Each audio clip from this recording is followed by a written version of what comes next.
Hello and welcome back to the lecture number 4। तो हम देख रहे हैं types of bonding. We are looking for types of bonding and we have solved about covalent bond, ionic bond and coordinate covalent bond in the previous lectures.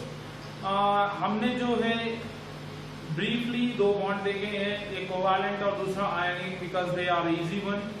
लेकिन हमने जो है depth में कोऑर्डिनेट कोवैलेंट बॉन्ड देखा है क्योंकि वो थोड़ा सा समझने के लायक है, यानी कि थोड़ा सा जो है उसके अंदर एग्जांपल ज्यादा होते हैं, इसलिए हमने कोऑर्डिनेट कोवैलेंट बॉन्ड को ज्यादा अच्छे से एक्सप्लेनेशन में देखा है कि नहीं।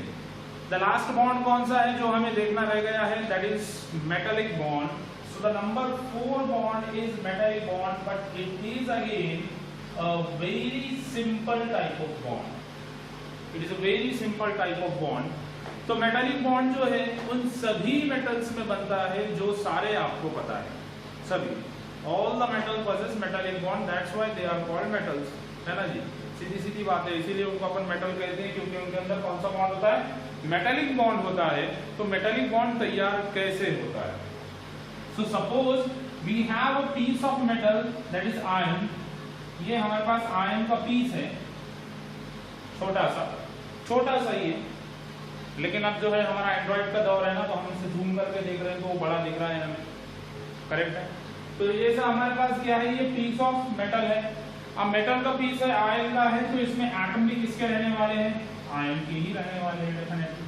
अरे किसके एटम रहेंगे, आयरन के ही एटम रहेंगे। अब ये मेटल की प्रॉपर्टी क्या होती है, शायद आपको पता होगा।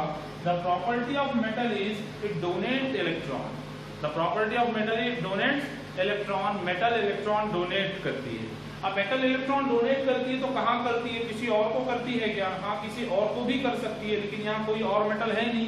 ये सिर्फ किसकी मेटल है, ये सिर्फ फेरस ही है, प्योर फेरस। ये सारे एटम किसके हैं, ये सारे एटम जो है वो आयन के ही है।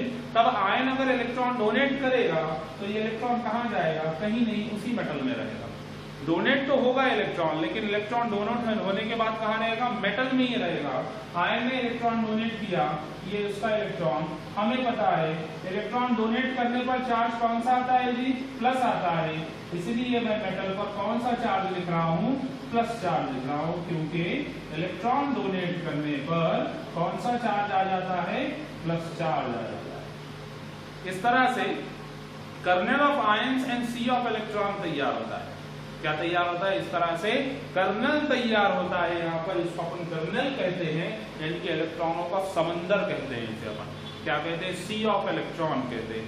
ऐसा जो है प्लस चार्ज के अंदर कौन है, कौन प्लस के बीच में कौन फंसा हुआ है, इलेक्ट्रॉन फंसा हुआ है, बराबर है। अब ये जो इलेक्ट्रॉन है ना, ये फंसा हुआ नहीं है एक्चुअल में, ये फ्री इलेक्ट्रॉन है।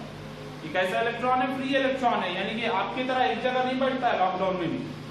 ये कभी यहाँ से निकल के उधर जाता है, वहां से निकल के उधर जाता है, पुलिस वालों को चकमा मारता है ना। वैसे ही ये इलेक्ट्रॉन भी जो है इधर से निकल के उधर, उधर से निकल के इधर जाते हैं, एक जगह पर नहीं बैठते, एक जगह पर नहीं बैठते।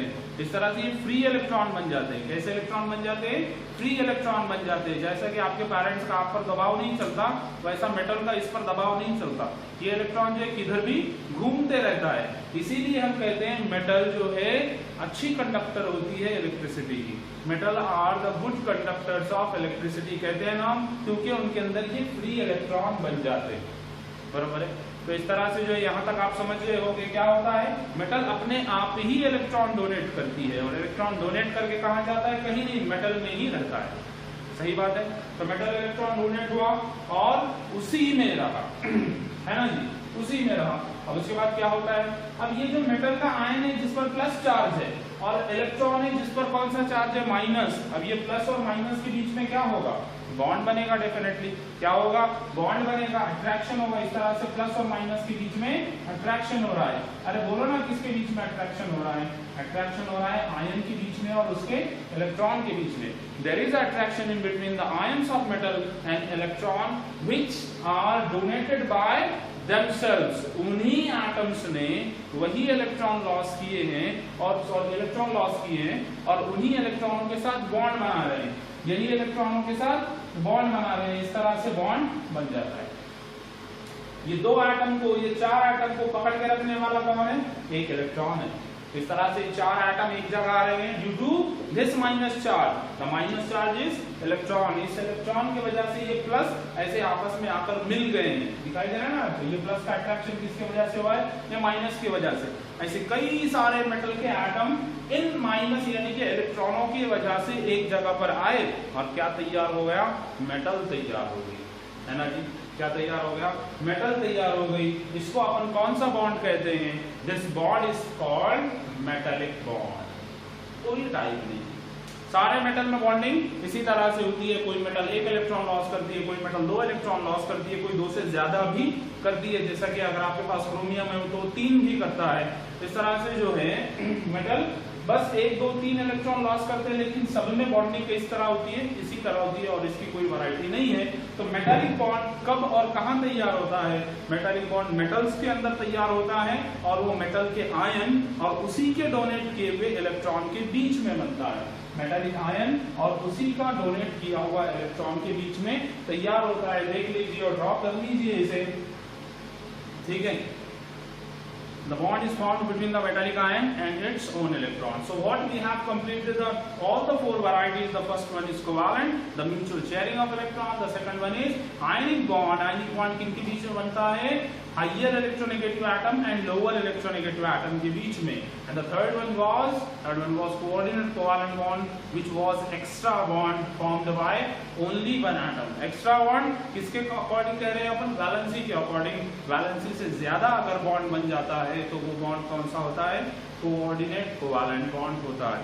The last is metallic bond which is formed in the metals. अब हम देखने जा रहे हैं इसके एग्जांपल्स। इसे ड्रॉ करना है तो कर लीजिए। चलिए जी, तो ये after the completion of all the bonds जो आप अच्छे से समझ गए होंगे, अब हम जो है कुछ एग्जांपल लेने जा रहे हैं। अब इनमें से आपको आइडेंटिफाई करना है कि कौन सा बॉन्ड यहाँ पर कोवैलेंट है, कौन सा बॉन्ड मेटालिक है और कौन सा बॉन्ड आयनिक है। सिंपल हिंट आपको मैं दे दूं यहाँ पर, जो आपको गैसियस फॉर्म में मिलेंगे। कौन से फॉर्म में मिलेंगे? गैसियस। वो सारे कोवैलेंट रहेंगे। वो सारे कौन से रहेंगे? कोवैलेंट। क्यों? क्योंकि इन गैसियस से इलेक्ट्रॉन ट्रांसफर नहीं होते। बताओ मुझे कि एक Cl का एटम इधर है, दूसरा हाइड्रोजन का एटम इधर है, ये इसको इलेक्ट्रॉन दे सकता है क्या? नहीं। इलेक्ट्रॉन क्या हवा में से उड़कर जाएगा? नहीं होता ऐसा। फिर इसके लिए कुछ मीडियम लगता है, या तो ये लिक्विड या फिर सॉलिड होनी चाहिए, तभी इनके अंदर इलेक्ट्रॉन ट्रांसफर हो सकते हैं और आयनिक बॉन्ड बन सकता है। तो अगर ये गैसियस स्टेट में है तो इलेक्ट्रॉन ट्रांसफर नहीं हो सकते। फिर क्या हो सकता है? ये दोनों नजदीक आएंगे, ये एक इलेक्ट्रॉन ये इलेक्ट्रॉन देकर ऑर्बिट इनका ओवरलैप होगा और कौन सा बॉन्ड बनेगा? कोवैलेंट। समझ में आ रही है बात? इसलिए जो जब गैसियस मॉलिक्यूल रहेगा आपके पास तो वो हमेशा कौन सा बॉन्ड बनाएगा? कोवैलेंट बॉन्ड बनाएगा। समझ में आ रही है बात? कौन सा बॉन्ड बनाएगा? कोवैलेंट बॉन्ड बनाएगा। बड़ा आसान, मैंने आपको एक बेस्ट हिंट दे दी है कि आपके पास अगर गैसियस मॉलिक्यूल है, सर यहाँ तो कोई लिखा ही नहीं कि वो गैसियस मॉलिक्यूल है, तब हम कैसे समझे कि ये मॉलिक्यूल गैसियस है या नहीं? नेचुरली आपको उसका स्टेट पता होना चाहिए। आपको उसका स्टेट पता होना चाहिए। अगर नहीं भी होता है तो धीरे धीरे जैसे जैसे मॉलिक्यूल आपके सामने आते रहेंगे, आप उनकी स्टडी करते रहोगे तो उनके नेचुरल स्टेट्स आपको पता चलने लगेंगे। ठीक है ना? ऐसा तुरंत डायरेक्टली तो नहीं आएगा। बहुत सारे तो आपको ऑलमोस्ट पता होते ही हैं और जो नहीं भी है वो धीरे धीरे उनकी प्रैक्टिस आपको होने लगेगी। ठीक बात? तो इस तरह से जो है हमारी बेस्ट हिंट क्या है कि अगर मॉलिक्यूल गैसियस स्टेट का है तब वो कौन सा बॉन्ड बनाता है? कोवैलेंट बॉन्ड बनाता है। अरे बोलो ना, कौन सा बॉन्ड बनाता है? कोवैलेंट बॉन्ड बनाता है। और अगर मॉलिक्यूल सॉलिड या फिर लिक्विड होता है तब आपको वहां पर चेक करना पड़ेगा। क्या चेक करना पड़ेगा? Electronegativity difference. क्या चेक करना पड़ेगा? Electronegativity difference. क्या चेक करना पड़ेगा? इलेक्ट्रोनेगेटिविटी डिफरेंस चेक करना पड़ेगा। ये हिंट तो पहले लिख लो आप। ये सबसे पहले तो ये हिंट लिख लो क्योंकि ये मोस्ट और बेस्ट इंपॉर्टेंट हिंट है। ये तो सबसे पहले आपको पता होनी चाहिए। अब तो पता चल चुकी है ना जी? आप देखिए फटाफट हम कैसे आंसर कहते। PCl3 phosphorus trichloride gaseous state में होता है। मैंने दिया नहीं था, यहाँ पर दिया नहीं था, अब लिख रहा हूँ कि गैसियस स्टेट में होता है। ये हमें पता होना चाहिए। अब गैसियस स्टेट में होता है तो कोई चांस है कि आयनिक बॉन्ड करने का? नहीं है। कोई चांस है? नहीं है। तो कौन सा बॉन्ड बनेगा? कोवैलेंट। समझ में आ रही है बात? कौन सा बॉन्ड बनेगा? कोवैलेंट। ओके, उसी तरह बताओ हाइड्रोजन कौन सी स्टेट में होता है? गैसियस। हाइड्रोजन भी कौन सी स्टेट में होता है? गैस। इतनी इंपॉर्टेंट, इतनी मस्त हिंट है ना ये कि आप इसे अप्लाई कर दे तो आपको कुछ देखने की जरूरत नहीं। बस क्या देखिए, फटाफट ये देखिए कि मॉलिक्यूल कौन सा है, गैसियस है या सॉलिड है ना? गैसियस है तो सीधे और सब लिक्विड रहा होगा। हाँ, लिक्विड सॉलिड, लिक्विड और सॉलिड के लिए आपको चेक करना है। गैसियस अगर आपके पास है तो आप क्या करोगे, सीधे सीधे ये हिंट यहाँ पर अप्लाई करोगे। जैसे कि PCl3 कैसा होता है? गैसियस। तो आप डायरेक्टली उसका आंसर कह दीजिए कि ये कोवैलेंट है। उसी तरह से अगर आपके पास हाइड्रोजन है, अरे बोलो हाइड्रोजन भी गैसियस स्टेट में होता है ना? हाइड्रोजन भी गैसियस स्टेट में होता है। एक मिनट, मैं कैमरा साफ कर लूं। तो बताओ, हाइड्रोजन भी गैसियस स्टेट में होता है ना? तो हाइड्रोजन भी कौन सा बॉन्ड बनाएगा? करेक्ट, हाइड्रोजन भी कोवैलेंट बॉन्ड बनाएगा। अब सर H2O2 लिक्विड होता है, H2O2 लिक्विड होता है, लेकिन नहीं, ये गैसियस वाला है। ये हमें कैसे पता चलेगा ये गैसियस वाला है या फिर ये लिक्विड वाला है? ये हमें कैसे पता चलेगा? चलिए लिक्विड वाला है, चलिए लिक्विड वाला है, मान लेते हैं लिक्विड वाला। लिक्विड वाला भी अगर है तभी भी ये कौन सा बॉन्ड है? कोवैलेंट। क्यों? मैं यहाँ पर जनरली सॉलिड ही आयनिक बॉन्ड बनाते हैं, गैसेस और लिक्विड, इसीलिए मैंने अभी तक वहां पर लिक्विड नहीं लिखा था, अब लिख रहा हूँ। गैसेस के साथ लिख रहा हूँ, गैसेस या लिक्विड हो तो कोवैलेंट बॉन्ड बनाएगा। और एक एग्जांपल सुनो, HCl पहले देख लेते हैं। HCl कैसा होता है? गैसियस। HCl गैसियस होता है, हाइड्रोक्लोरिक एसिड गैस है ना? तो कौन सा बॉन्ड रहेगा? कोवैलेंट। तो यहाँ पर सिर्फ सॉलिड रहेगा तो कौन सा बॉन्ड आएगा? आयनिक आएगा। बाकी गैसियस और लिक्विड रहेगा तो कौन सा आएगा? कोवैलेंट। और एक एग्जांपल सुनो, हमारी जरूरत, हमारी मतलब हमारे इकोनॉमी की जरूरत है, हमारे इकोनॉमी की जरूरत है ये, जैसे अपन कहते हैं इथिल अल्कोहल कैसा होता है? लिक्विड। और बॉन्ड कौन सा बनता है? कोवैलेंट। पोलर कोवैलेंट बॉन्ड होते हैं इनमें, पोलर कोवैलेंट बॉन्ड होते हैं, लेकिन वो मैं आपको अभी नहीं बता रहा हूँ, आपको मैं वो आगे समझाऊंगा कैसे होता है पोलर कोवैलेंट। अभी हमें मेन कैटेगरी पर ध्यान देना है, वो है covalent ionic and coordinate covalent. तो अभी किसमें आता है? कोवैलेंट। कोवैलेंट में भी फिर उसमें वैरायटी होती है, पोलर कोवैलेंट है या नॉन पोलर कोवैलेंट है? तो पोलर कोवैलेंट है, वो आगे वैरायटी है, वो हम देखेंगे, बिल्कुल वो हमें देखना है, वो आगे आने वाला है। अभी आप इतना समझ लो कि जो गैसियस और लिक्विड है कौन सा बॉन्ड बना रहे हैं? कोवैलेंट बॉन्ड बना रहे हैं। मीथेन, मीथेन भी क्या होता है? मीथेन भी गैस होता है ना जी? मीथेन भी क्या होता है? मीथेन भी गैस होता है, इसलिए ये भी कौन सा बॉन्ड बनाएगा? ऑफ कोर्स ये भी कोवैलेंट बॉन्ड बनाएगा। ये नॉन पोलर कोवैलेंट होता है, हम देखेंगे, वो हम समझाने वाले हैं। वो अमोनिया गैस है, बदबूदार गैस है ना? बहुत बदबूदार गैस होती है, कौन सा बॉन्ड बनेगा? Of course covalent. Carbon dioxide ये भी गैस है, बताइए हमें कौन सा बॉन्ड बनेगा? डेफिनेटली कोवैलेंट बॉन्ड ही बनेगा। समझ गए आप? यहाँ तक समझ गए आप? कौन सा बॉन्ड बनेगा? कोवैलेंट बॉन्ड ही बनेगा। Next LiCl। थोड़ा सा अगर आप यहाँ ध्यान दो तो लिथियम मेटल होता है। लिथियम कैसा होता है? लिथियम मेटल होता है। तो अगर लिथियम मेटल होता है मतलब कि वो सॉलिड है, मतलब कि वो सॉलिड है। अब ये देखना है हमें, check difference, check the difference, electronegativity difference check करो। हाँ, इनमें इलेक्ट्रोनेगेटिविटी डिफरेंस है। वो कैसे चेक करते हैं? लास्ट ऑर्बिट के इलेक्ट्रॉनों से। कैसे चेक करते हैं? लास्ट ऑर्बिट के इलेक्ट्रॉनों से। क्या आपको पता है लिथियम के लास्ट ऑर्बिट में कितने इलेक्ट्रॉन आते हैं? तो मैं यहाँ पर लिख दूं, कहाँ लिखूं मैं इसे? कहाँ लिखूं? यहाँ ये आपने लिख दिया होगा, या फिर आप ये लिख लो, ये साइड लिख लो आप। वीडियो पॉज कर लो जल्दी से और वो साइड लिख लो। ओके, चलिए देखिए जरा। लिथियम का एटॉमिक नंबर है 3, दैट इज 2,1। लास्ट ऑर्बिट में कितने इलेक्ट्रॉन है? 1 है। क्लोरीन का एटॉमिक नंबर है 7, 2,8,7। लास्ट ऑर्बिट में कितने इलेक्ट्रॉन आ रहे हैं? 7। क्या इनमें इलेक्ट्रोनेगेटिविटी डिफरेंस है?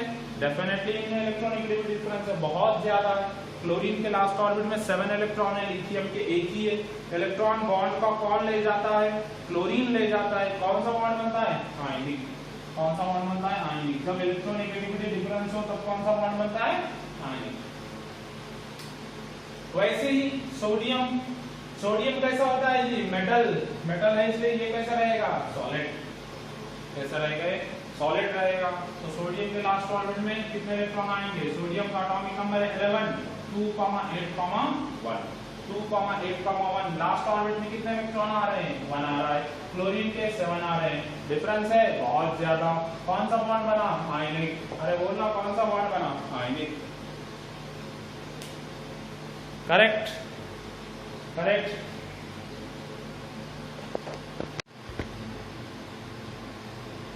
इसकी पोजीशन चेंज हो गई यार।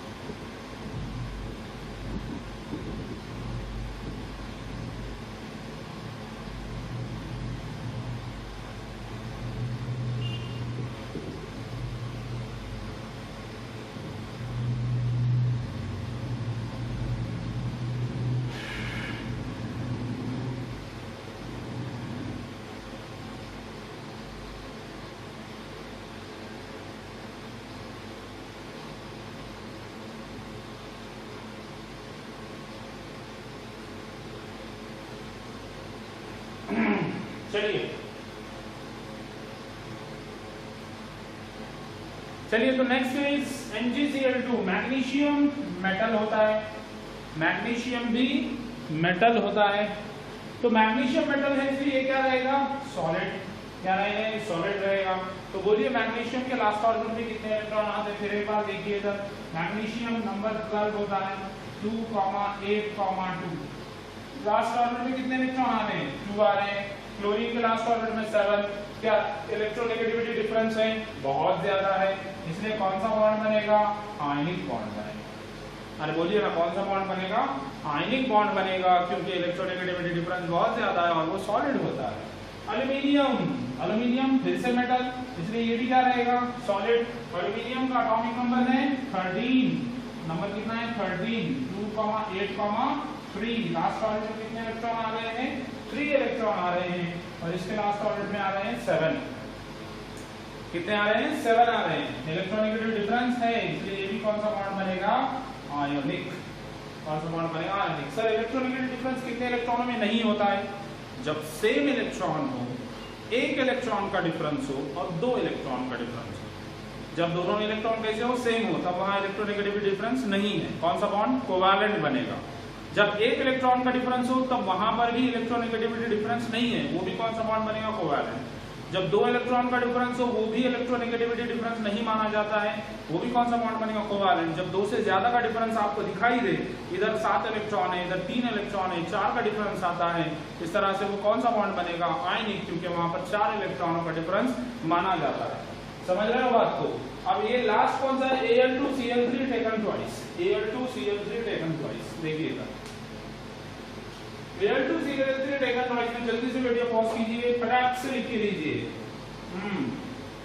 ओके,